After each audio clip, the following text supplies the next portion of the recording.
2400년 전 소크라테스는 히랍의 아이들을 보면서 이렇게 말했습니다. 어린 것들은 믿을 만한 존재가 되지 못한다. 책임감이 없고 부도덕하며 반항적이고 변덕이 심하다. 만약 그들에게 이 사회를 맡긴다면 금방 망하고 말 것이다. 그러므로 아이들은 철저하게 통제하여야 한다. 사실 예나 지금이나 어린 아이에 대한 생각은 온전한 인격으로 보기보다는 어디로 튈지 모르는 공과 같이 통제해야 되는 귀찮은 존재로 보고 있지 않나 생각이 듭니다. 심지어 예수님께 배웠던 제자들조차 그런 생각에서 벗어나지 못했던 것 같습니다. 오늘 본문은 이렇게 시작합니다. 그때 사람들이 예수께서 안수하고 기도해 주심을 바라고 어린 아이들을 데리고 오매 자기 아이들을 예수님께 만나게 해주고 그리고 축복을 받게 하고 싶은 그런 마음으로 부모님들이 아이들을 데리고 예수님께 왔습니다. 그런데 그런 부모의 바람을 가로막은 사람이 다름 아닌 예수님의 제자들이었습니다. 왜 그랬을까요? 제자들의 생각에는 예수님께서 돌보실 분들이 참 많은데 아이들까지 데려오면 어떡하느냐, 귀찮은 듯이 그렇게 생각하고 나무란 것이 아니었을까요? 아마도 제자들은 예수님의 바쁜 일정들을 잘 알고 있었기 때문에 어린아이들까지 주님이 돌보실 틈이 없을 것이라는 생각에 아마도 악역을 맡아 했던 것 같습니다. 그러나 오늘 예수님은 정말 제자들이 기대한 것처럼 아이들을 귀찮아했을까요? 그렇지 않습니다. 오히려 예수님을 편하게 해드리려고 아이들을 막아섰던 제자들을 꾸짖으시며 아이들을 용납하고 내게 오는 것을 금하지 말라. 천국이 이런 자들의 것이니라 가르치셨습니다. 예수님은 남자나 여자나 나이 드신 분이나 혹은 어린아이나 어느 누구든지 주님께 나올 때 차별을 두지 않으셨습니다. 아니 오히려 아이들이 예수님께 나오는 것을 기쁘게 받으시고 친히 안수하시고 축복하셨습니다.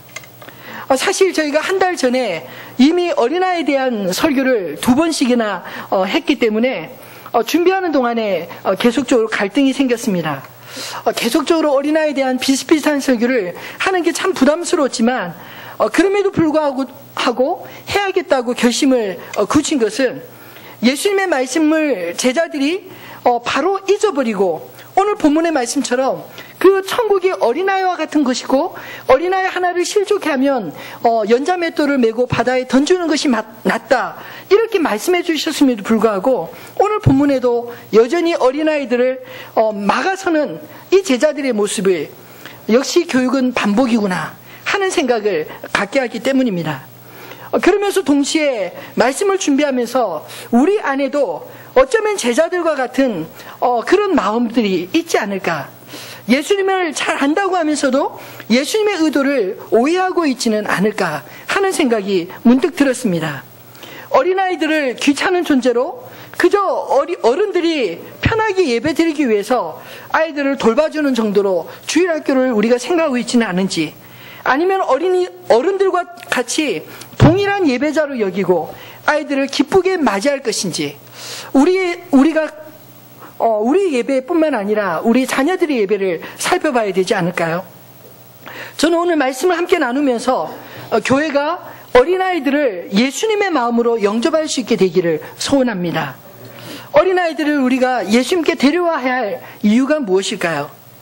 비록 어리지만 아이들도 예수님을 만나야 하는 똑같은 영혼이기 때문이 아니겠습니까? 저희 서재에 아이들이 예수님을 만난 이야기를 다룬 2권의 책이 있습니다. 하나는 북카페에도 있는데 천국의 소녀 아키아나라는 책과 천국에서 돌아온 소년 알렉스의 이야기입니다. 아키아나는 교회를 한 번도 가보지 않은 불신 가정에서 태어나고 그곳에서 자랐는데 4살 때 예수님을 만났다고 합니다.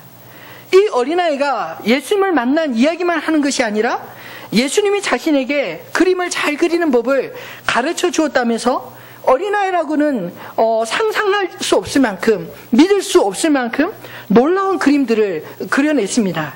그 가운데는 자신이 만난 예수님의 멋진 초상화도 있습니다.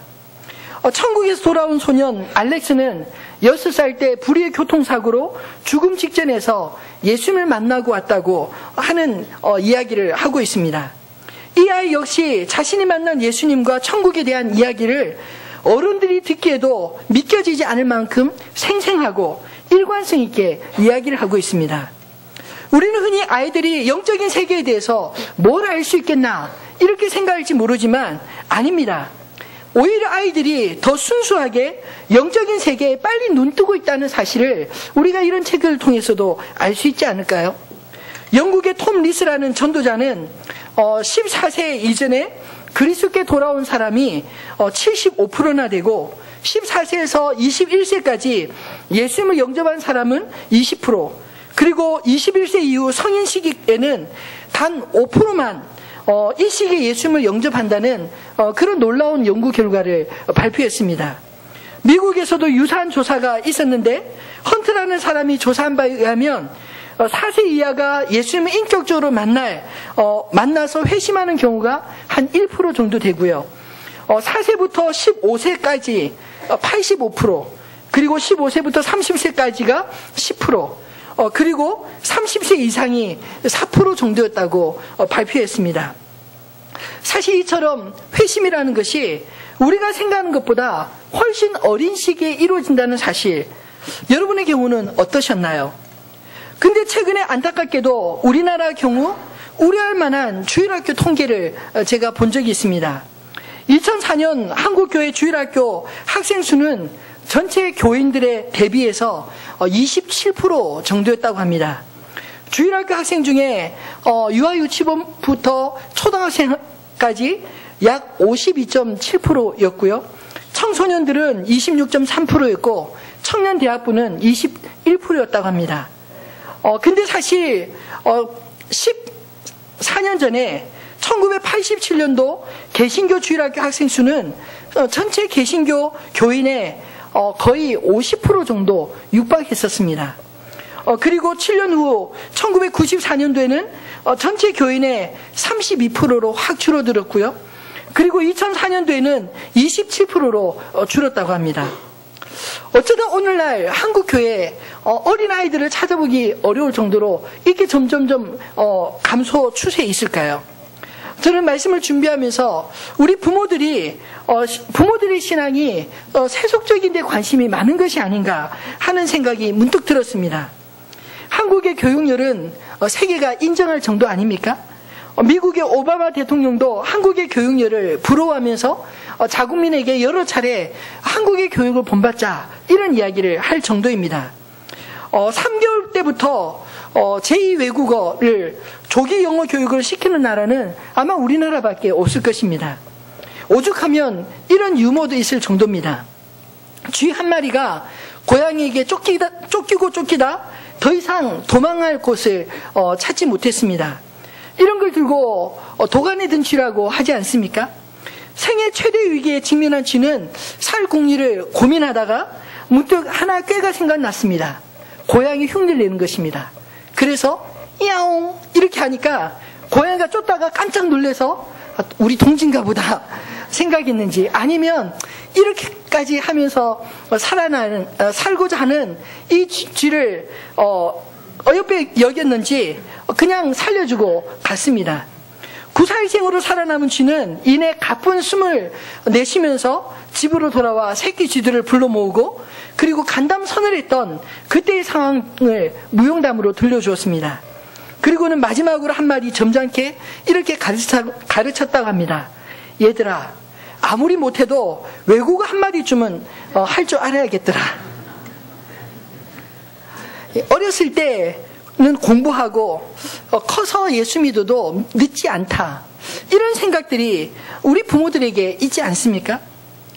이런 생각이 어쩌면 제자들의 생각이었을지 모릅니다. 아이들 때 중요한 것은 좋은 대학 가기 위해서 공부를 잘해야 되고, 청년 때는 좋은 직장 얻어 좋은 조건의 배우자를 만나야 하고, 장년 때는 가정의 안정을 위해 열심히 일을 해야 하고, 늙어서 할 일 없을 때 교회 생활해도 되지 않느냐, 이런 생각들이 혹 우리 가운데 있지는 않습니까? 신앙을 우리 삶의 부수적인 것으로 여기는 이런 생각들이 우리 자녀들에게도 정확하게 전달되는 것, 그것이 문제입니다.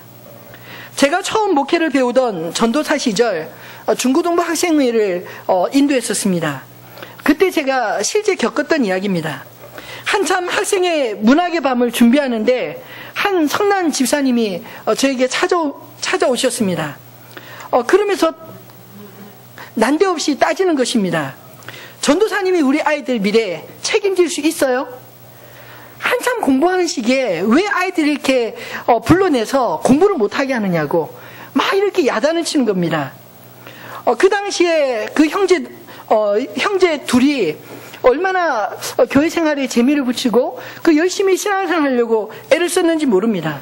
근데 이 아빠가 한번 저를 다녀가신 이후로 이 아이들이 점점점 교회와 멀어지기 시작하더니 급기야 고등학교를 졸업하면서 교회를 졸업하는 겁니다.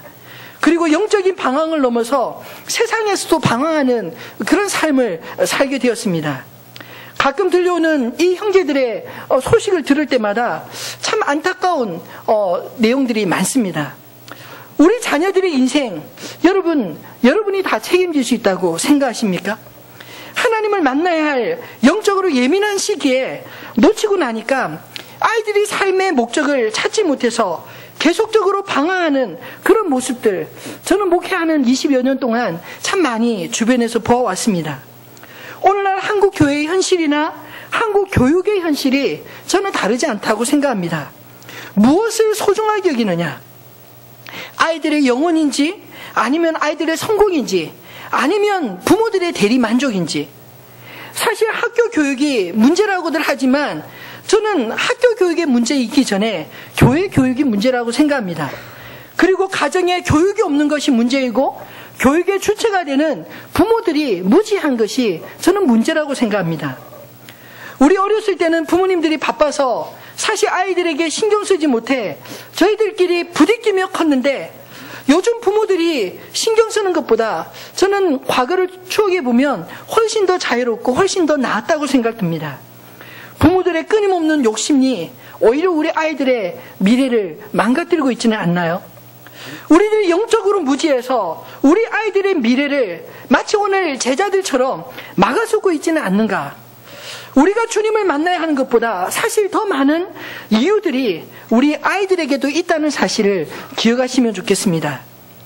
두 번째로 아이들을 예수님께 데려와야 할 이유는 아이들이 예수님의 축복 속에 자라야 하기 때문입니다. 어린아이들은 사실 스스로의 힘으로 살 수 없는 존재입니다. 그리고 그들의 인격도 하루아침에 성숙하고 만들어지는 것이 결코 아닙니다. 아이들이 바른 인격체로 잘 자라려면 사실은 건강한 영적인 양분들이 필요하지 않습니까? 성장하여 스스로 앞가림할 때까지 부모의 돌봄이 필요하고 건강한 공동체의 환경에서 긍정적으로 자라나는 것이 무엇보다 소중합니다. 아이들을 예수님께 데려온 부모의 심정이 어땠을까요? 오늘 본문에 말씀하는 것처럼 안수하고 기도해 주심을 바라고 예수님께 그렇게 데려왔습니다. 사실 자식을 키우면서 우리가 부모로서 한계를 참 많이 느끼지 않습니까? 아이가 아파도 그 아이를 위해서 대신 아파줄 수 없습니다. 아이가 공부를 못하는데 우리가 아이를 대신해서 공부해 줄 수가 없습니다. 우리는 철저히 우리 한계를 참 많이 깨닫고 느끼게 됩니다.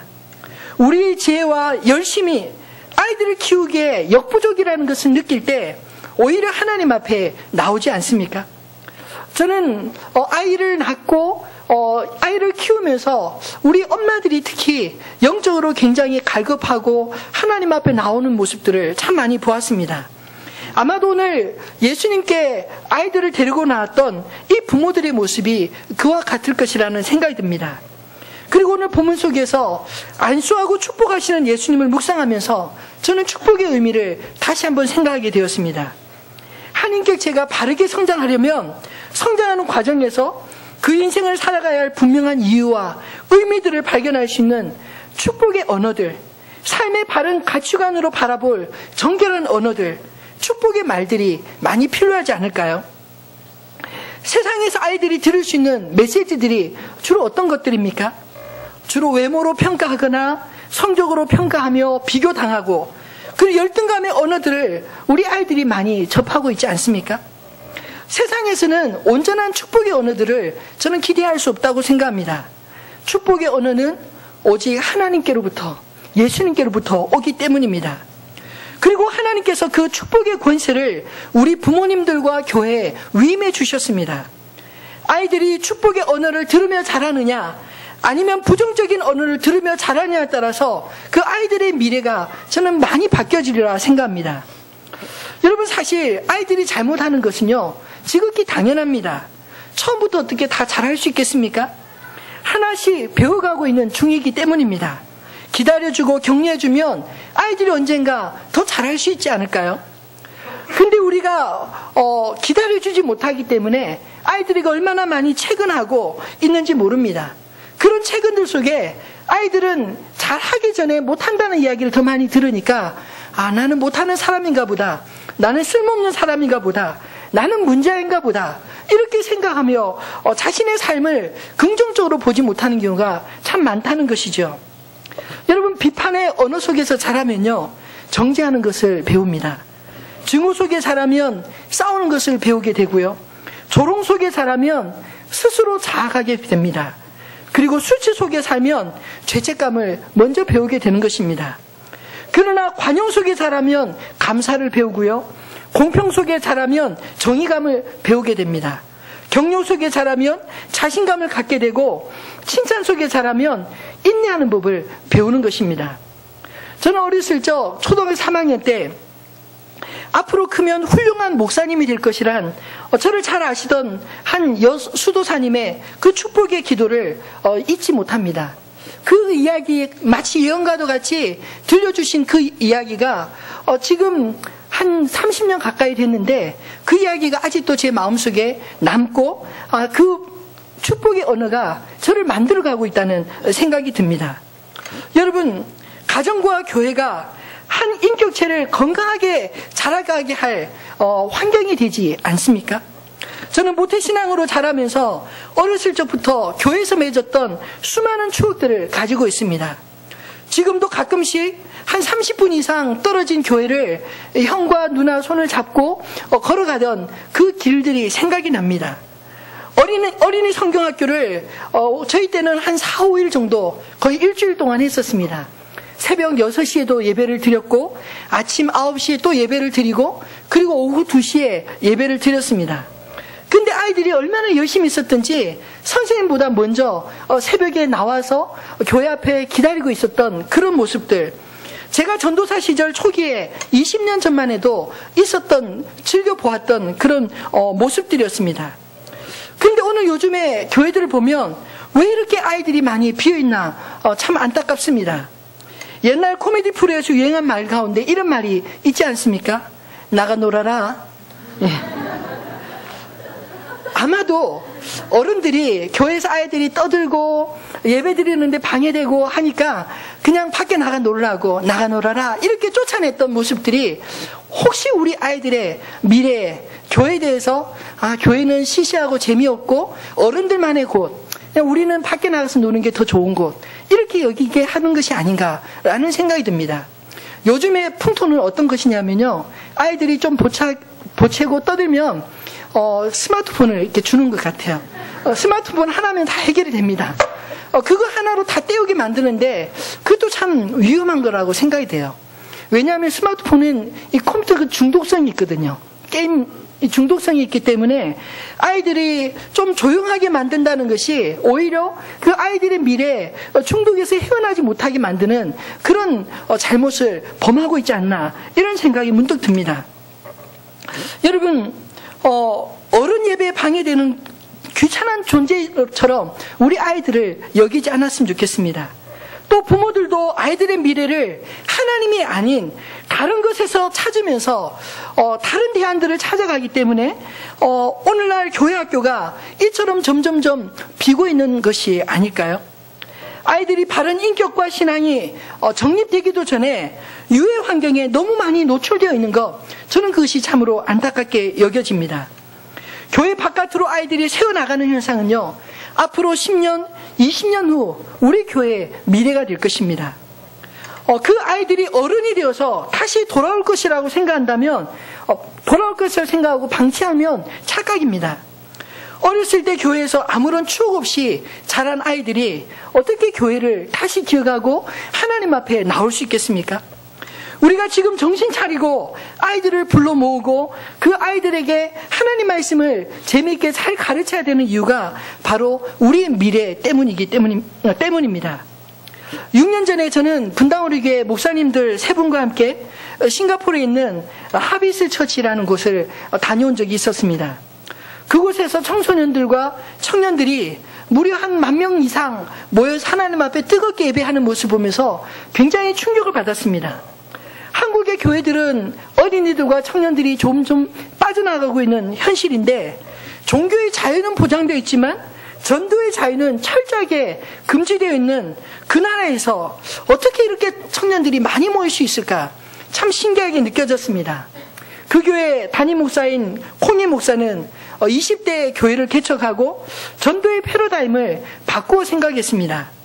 아이들이 마땅히 놀만한 장이 없는데 교회에서 아이들을 놀게 해야겠다는 그런 생각으로 여러 장을 펼친 것입니다.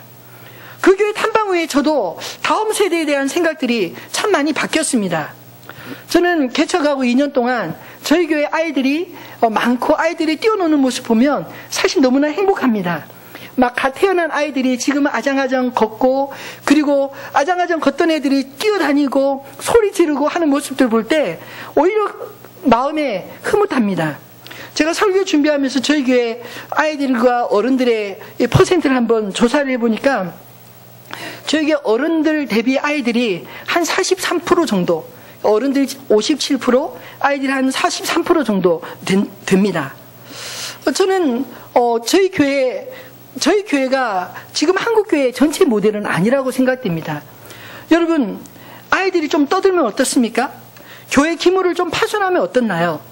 지난주에도 어떤 아이 하나가 드럼을 만지다가 좀 파손해서 새로 하나 조그마한 거 구입했다는 이야기를 들었습니다.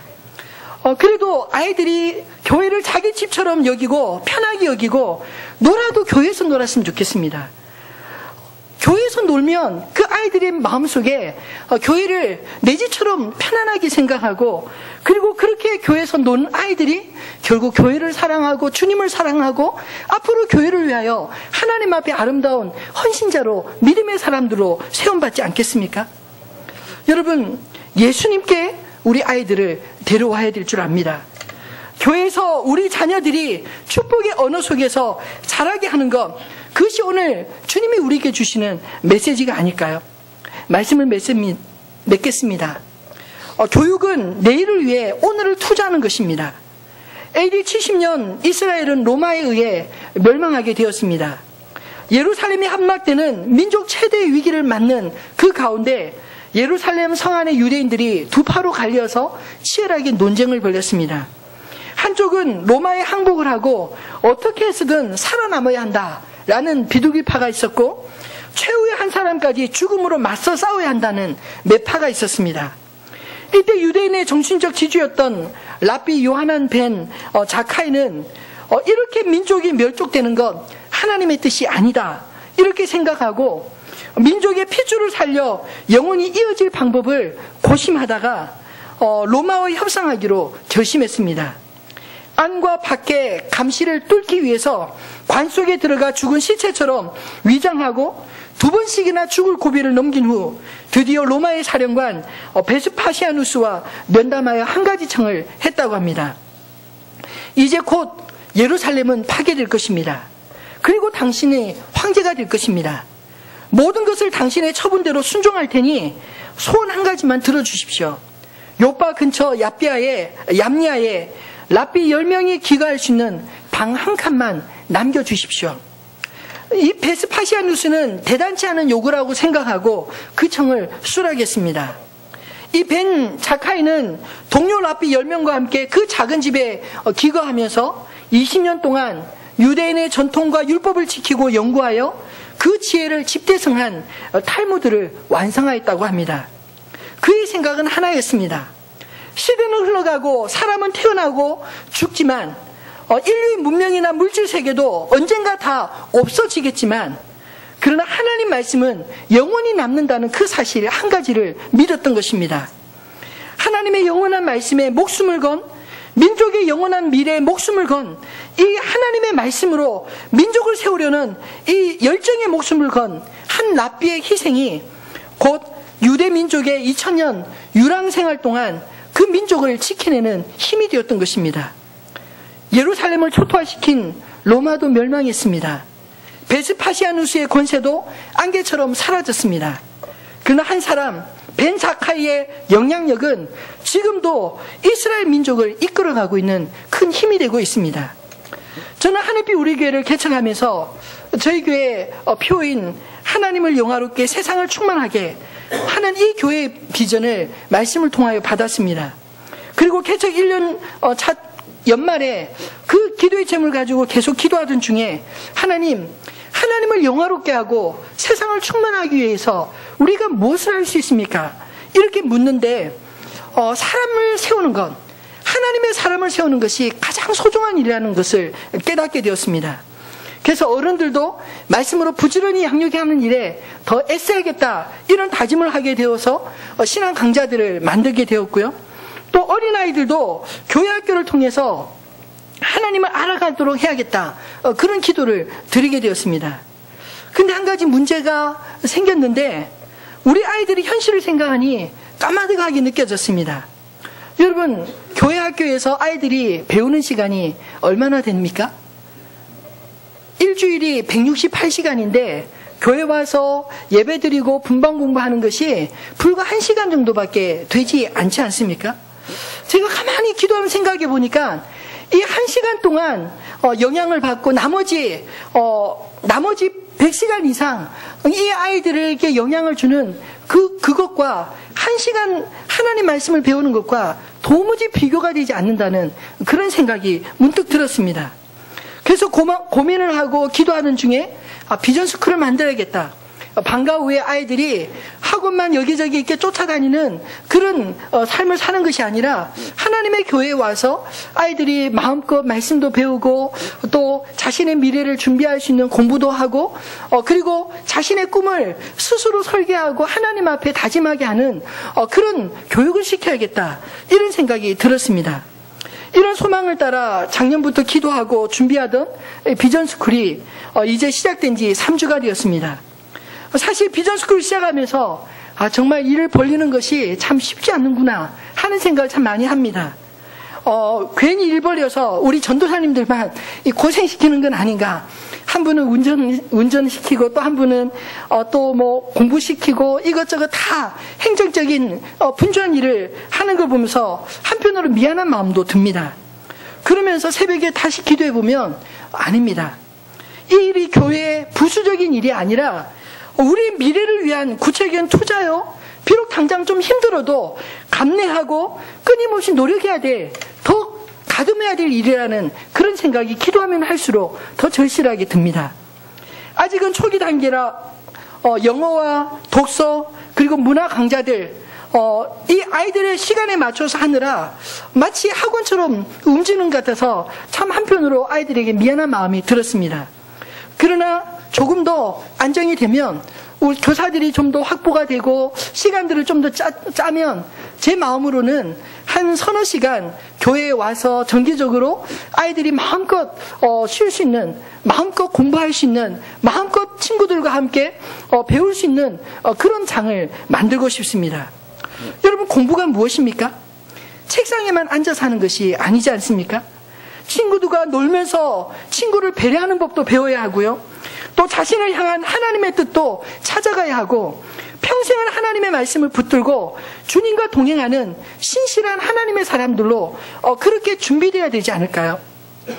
다니엘과 세 친구와 같이 세상에 영향력을 미치는 하나님을 사람들을 배출해내는 것, 그것이 저는 하늘빛 우리 교회의 소망이 되었으면 좋겠습니다. 유대인 회당은 교육과 문화와 예배와 교제의 복합적인 산실입니다. 나라를 잃고 이방의 땅에서 자기의 정체성을 지키면서 그 사회에서 영향력을 미치기 위해 회당에서 얼마나 결정적인 영향을 미쳤는지 모릅니다.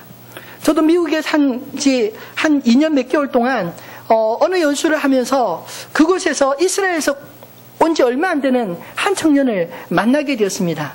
근데 다른 친구들보다 유독 이 언어를 배우고 습득하는 시간이 더 빠르더라고요. 그래서 이유를 알고 보니까 이 아이가 온 지 얼마 안 돼서 유대인 회당에 딱 등록을 하면요, 유대인 회당에서 전문 교사들이 딱 붙는데요. 개인 과외처럼 전문 교사들이 붙어서 그 학생이 미국 생활에 빨리 적응할 수 있도록 여러 가지 교육들을 전문적으로 케어해 준다고 합니다. 그런 힘들이 미국인이 어디를 가든지 빨리 정착하고 그 사회의 주류가 되도록 만드는 커다란 영향력이 되었다는 소식을 들었습니다. 저는 하늘빛 우리 교회가 앞으로 세상이 흉내낼 수 없는 그런 학교를 만들었으면 좋겠습니다. 만약 교회를 건축할 때가 된다면 근사한 교회당을 건축하기보다 실용적인 학교를 짓고 싶습니다. 일주일에 한 번 드리는 예배당보다 한 주 내내 아이들의 웃음소리, 청년들의 찬양소리, 어른들의 기도소리가 끊이지 않는 그런 학교 겸 교회를 만들고 싶습니다. 앞으로 이 땅과 교회를 이끌어갈 일꾼들을 교회가 끊임없이 키워내지 않으면 교회도 소망이 없고 이 땅도 소망이 없게 될 날이 올 것이기 때문입니다. 어린아이들을 용납하고 내게 오는 것을 금하지 말라. 천국이 이런 사람들의 것이니라. 축복하셨던 주님께 아이들을 데려오고 축복 속에 거하게 하는 하늘빛 우리 교회가 되기를 진심으로 소원합니다. 오늘 이 말씀을 기억하면서 우리들의 찬양 304장 찬양 가사를 묵상하며 함께 찬양하겠습니다.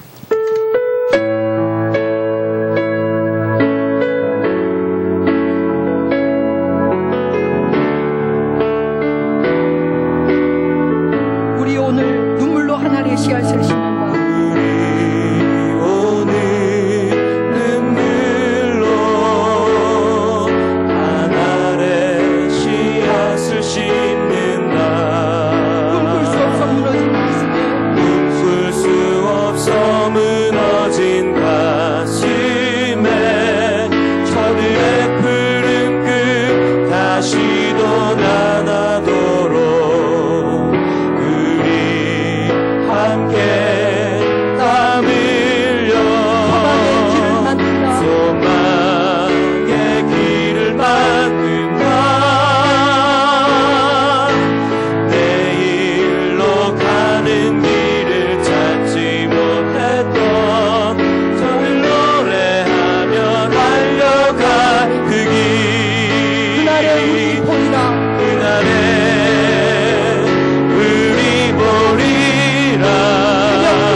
숨겨한 꽃들 피어나고